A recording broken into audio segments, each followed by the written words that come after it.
People of the world, welcome to Marketing as a Foreign Language, episode 283. Today, I'm going to be speaking on spirituality and entrepreneurship.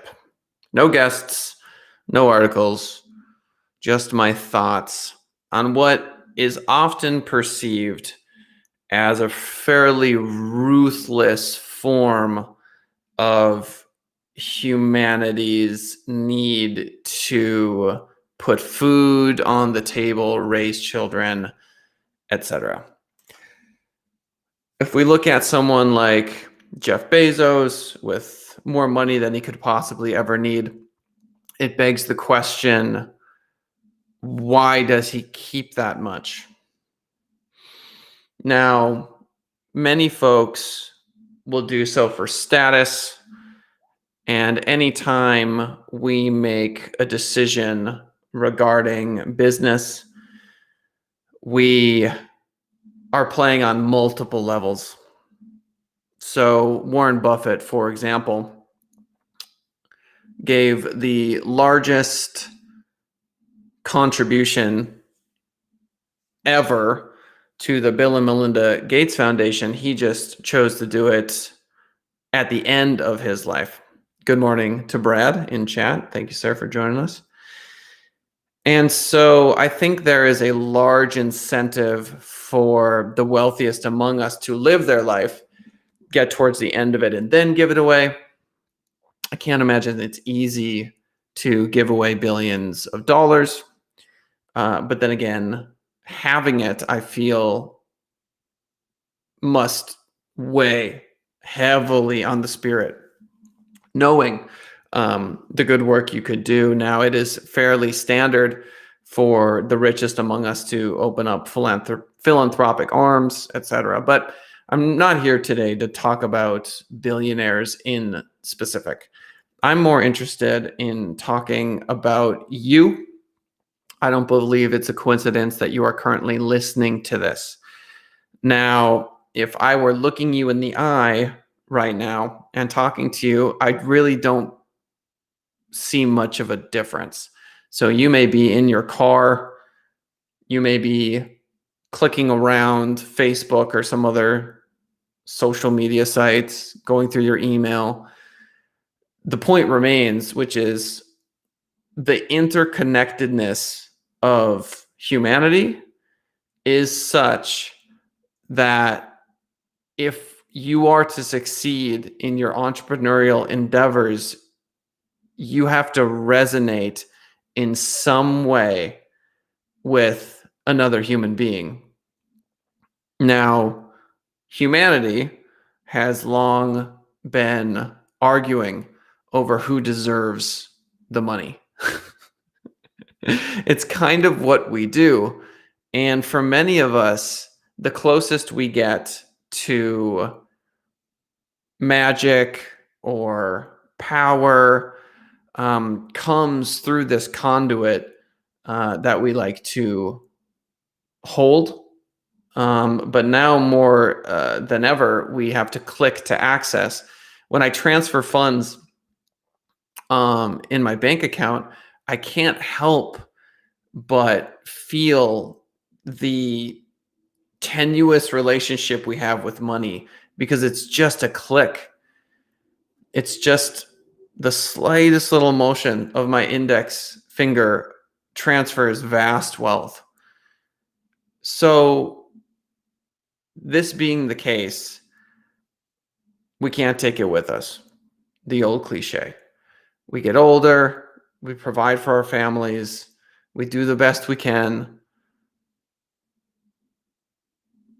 And if we are able to find or walk on the path long enough, society looks at us and they go, you're successful.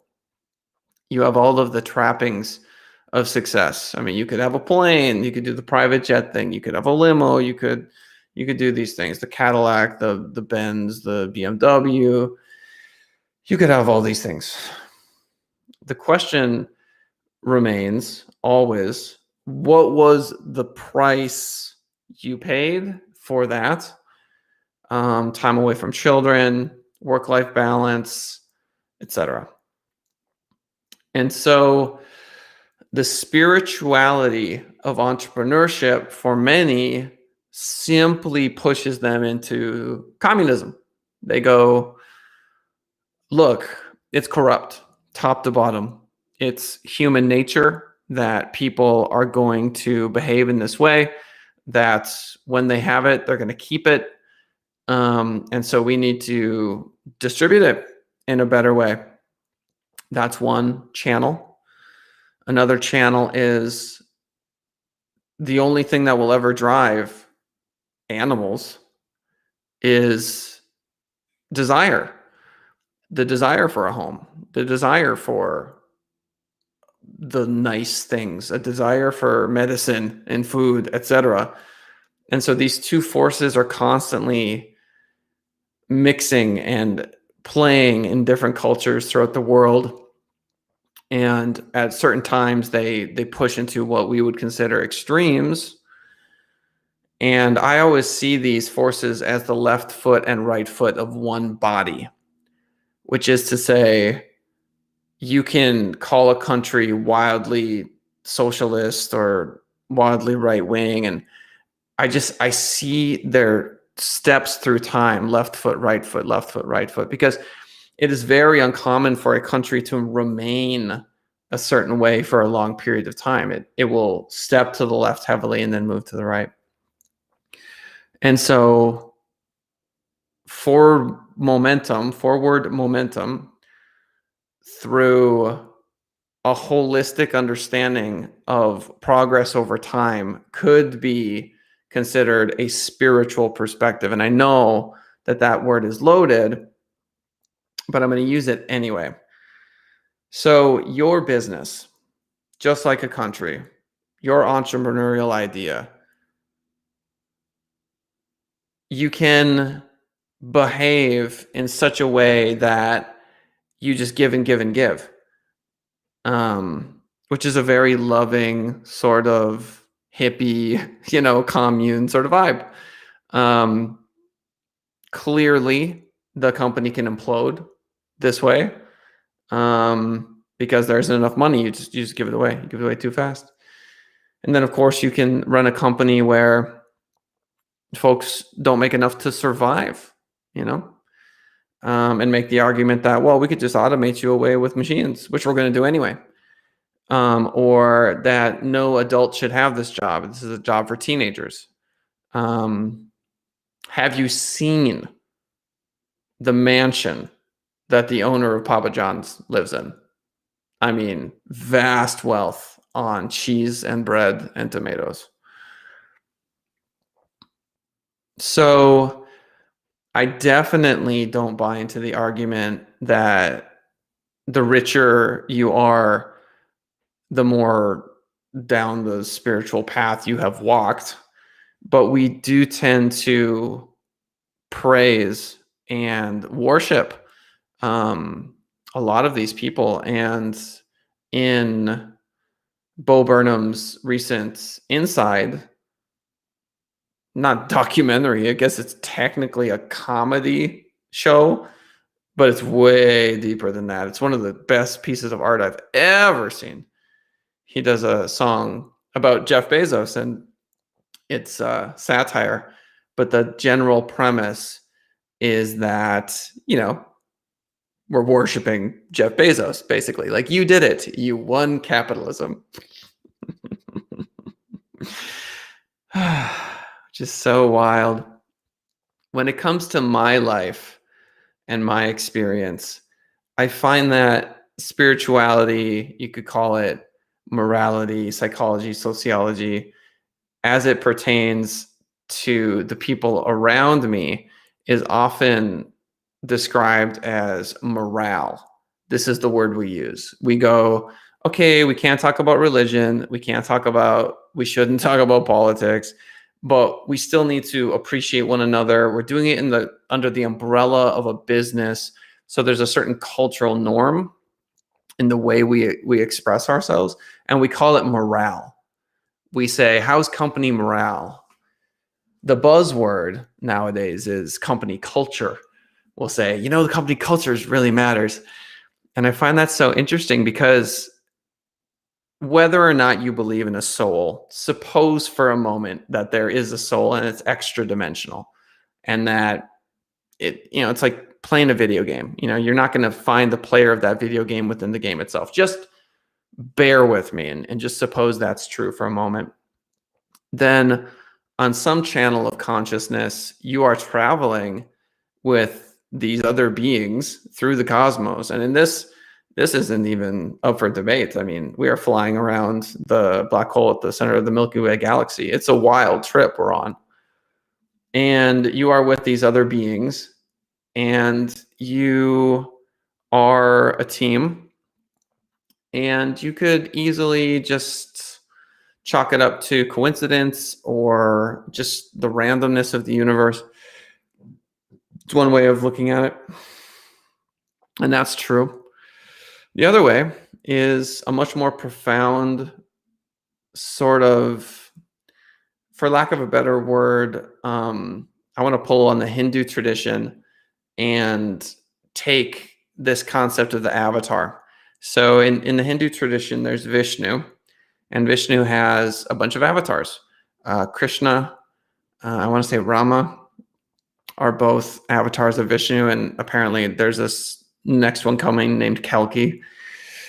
And if we look at the people that we surround ourselves with, loved ones, but in the context of this show, the people we work with, and we look at them with the same sort of reverence that we would Jeff Bezos, for example. Let's put it in those terms. Let's put it in business terms. If you're Hindu, I would say, look at them like you're looking at Krishna. If you're Christian, I would say, look at them like you're looking at Christ. Islam, Muhammad, etc. The Buddha, Siddhartha Gautama. So if we look and we see this sort of incredible, I don't know if purity is the word, but it's taking away this sort of, like in the military, for example, you have all of these ranks and everyone they play their role within the hierarchy, but they are equal souls is the point I'm trying to make. And if you don't buy into the soul game, that's fine. We'll switch the channel and just say we're all human beings, and we all have an equal worth. And so our culture is set up in such a way that Jeff Bezos, Mike Tyson, because we're a capitalistic society, our companies operate in very similar ways. And so all of this sort of, I'm saying to get you to really, really dive deep when it comes to growing your company and reflect on the deepest possible levels, the people that you are fulfilling your life's ambitions with. So many of these folks who achieve great success, we'll talk about the people that help them do it, and they become the face, they become the voice. And again, that's kind of how our culture works. I'm doing it right now. Someone will step out in front, and they'll be the voice. I'm reminded of a lecture that Ram Dass gave. He passed away a couple years ago. Check out his stuff if you haven't ever heard of Ram Dass. He wrote a very, very culturally influential book, Be Here Now. He was sitting with Alan Watts, a contemporary of his, who is also very well known. YouTube him as well if you don't know him. And Alan wouldn't shut up. They were all hanging out socially, and Ram Dass, former Harvard professor, lecturer, smart guy. He talks for a living. I apologize on the phone. He can talk, and here Alan Watts is just the mouthpiece. And at one point, Ram Dass realizes, you know what? This anxiety I'm feeling about not getting to talk, I need to let it go. Because right now, all of us in this room, we're all just one social body. We're all interconnected, and he's just serving as the mouthpiece for now. He's just serving as the mouthpiece for now. And so right now, as you listen to these words, that's it. This is your voice coming to you through a roundabout way. And as you nod along with what I'm saying, you'll realize that there is nothing I can say that you don't already know. You know that TikTok is where you need to be right now if you want to grow an audience and you're serious about it. You know that Facebook has too much power. They have too much power. You know that governments are going to be regulating social media like crazy, that politicians are going to be hired and fired over this stuff. You know that privacy is dead. You know that if you were to truly and authentically express your voice on these mediums, you would find an audience. Whether you're a plumber, an electrician, an attorney. One of our clients recently sat down with one of our employees and did a training, and he got over 1,000 likes on his Instagram post about a desert roof tile falling off and injuring one of his clients. And he has always been sort of a spiritual force. And it is unsurprising to me that he was able to achieve the level of viewership so quickly. So it just goes to show that if you are at any level of the game in love with what you do, if you are able to take a look at your life and go, you know what? It's so much more than just my profession. It's my desire to alleviate suffering that is driving me forward. Then you will find the path. And it's not necessarily a how many people love me end result. This is the Jeff Bezos problem, which is we will worship the people who have the largest followings. We'll say, it's what they're doing. This is the path. This is the way. It's obviously not. You could have a very small number of people that are listening and appreciating what you're saying. And the ripple effects can be profound. So it all starts with, I would argue, a surrender to what I would refer to as spirituality. You can call it morality. You can call it positive thinking. And understanding that as you move through the path of entrepreneurship, there is this quality of spirit, of ethics that is not fully appreciated,